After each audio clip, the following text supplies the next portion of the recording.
आपलं गाव इतकं लढलं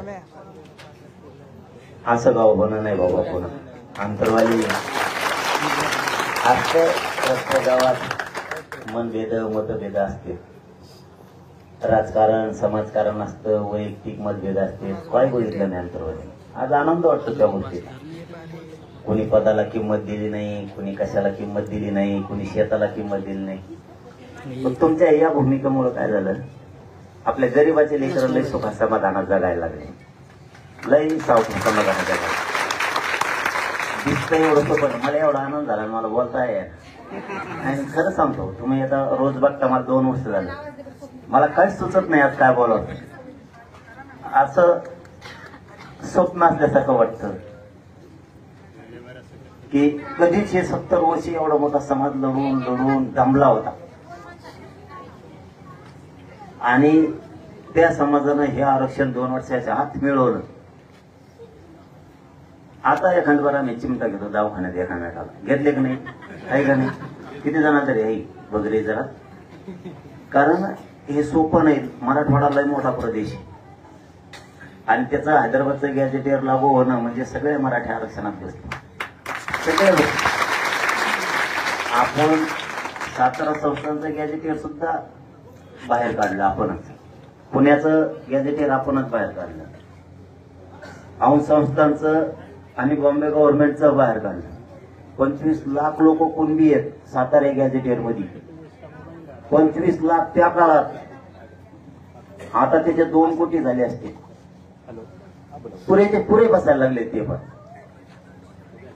त्याच्यामुळे ना पुन्हा पुन्हा आता तुम्हाला माहिती, मी कधी कसं कसं बोलतो, मला आज काही सुचाय ना काय बोलायचं. ते स्वागत बी असं केलं गावकऱ्याने की काय गुंकड बोला किती जे शिकायने बोलायलाच ठेवा, म्हणूनच मराठी आपल्या जळ दे लोक. आमच्या जातीला जरी गरीब असले तरी आनंद आहे. आम्ही कष्टानं काबड कष्टानं मिळवलं ते.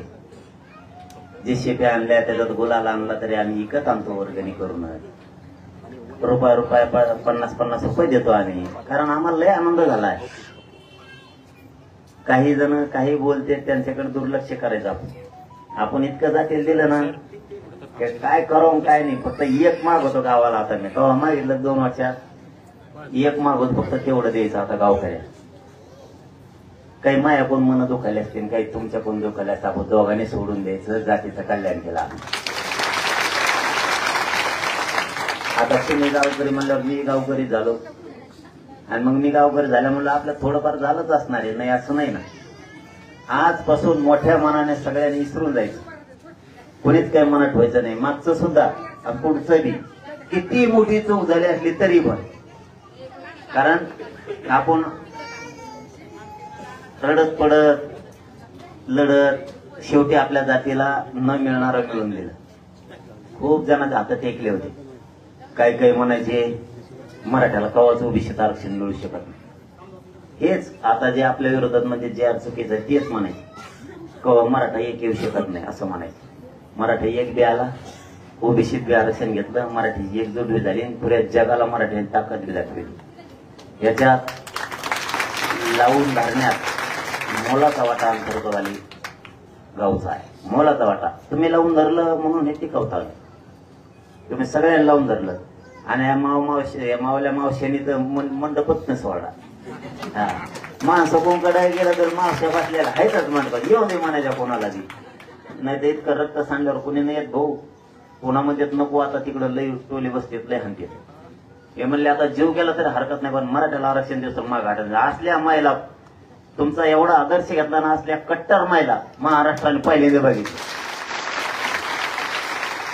नाही याकडे टोले पडले की दुसऱ्या बाजू म्हणजे नको तिकडं, तुम्ही तुमचा धंदा आम्हाला नकोच यायला पड्या. पण आदर्श घेण्यासारखा महाराष्ट्रानंतरवालीचा घेतला सुद्धा. इतक्या महिला लागू सुद्धा लढू शकतात.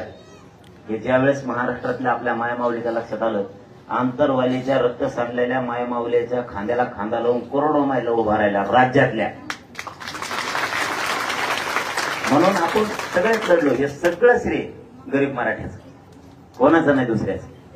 गरीब मराठ्याचं आहे, त्यांना आपण ते देऊन टाकलं. आता आंतरवालीना शेवटी विजयाचा गुलाल उधळलाच, हाटलेच नाही. लई गाड्या घालायच्या पडत नाही.